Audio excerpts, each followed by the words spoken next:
Yo soy mojado y nadie sabe que por el río yo me pasé. Y disfrazado siempre he vivido y de los guardias me cuidaré. Les aseguro cuánto he sufrido. During the 1920s, the issue of immigration began gaining momentum. More and more Americans began to believe that immigrants were not assimilating properly into American society and were the root of crime and other social problems. Eventually, this nativism found its success with the implementation of the Immigration Act of 1924. This act limited the number of immigrants that were allowed to enter the United States. Using the 1890 national census, this quota granted visas to 2% of the total number of people of each nationality in the United States. What is interesting about this act is that it omitted Latin Americans, more specifically Mexicans, from immigration restrictions.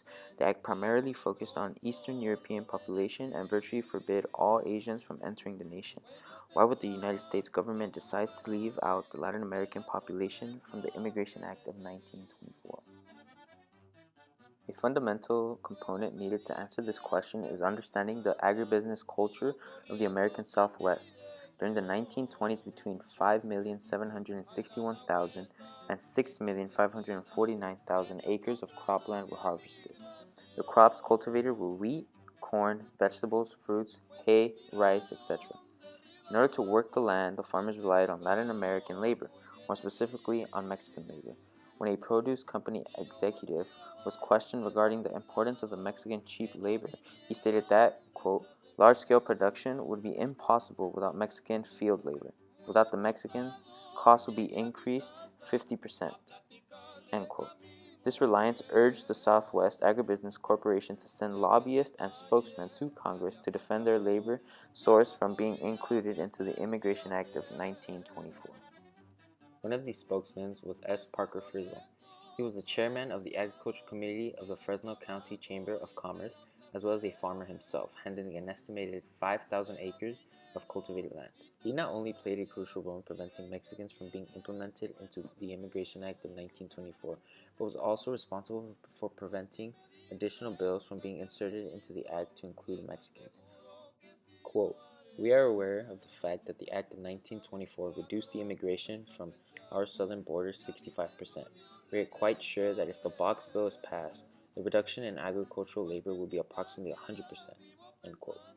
S. Parker Frizzle was successful in protecting the influx of Mexicans by arguing that Mexicans were not immigrants, as that would imply that they seek permanent residency in the state, but rather they are homers.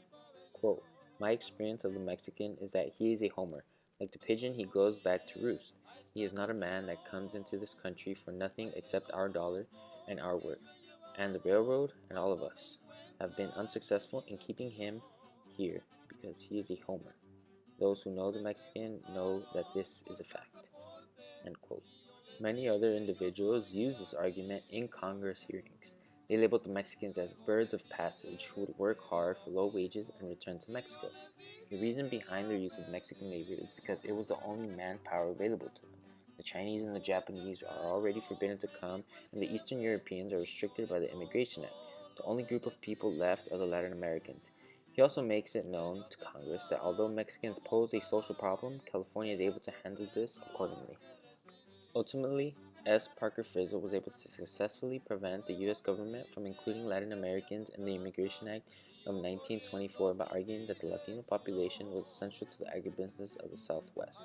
He claimed that there wouldn't be any other group of people to replace them, as they are essentially born to do this job.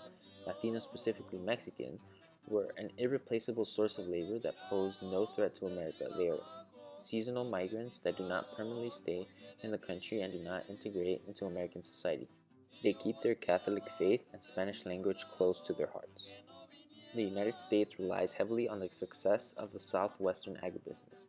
Without them, the nation will not be able to function properly. In order to assure their success, American politicians realized that the Immigration Act of 1924 needed to leave out the Mexican population.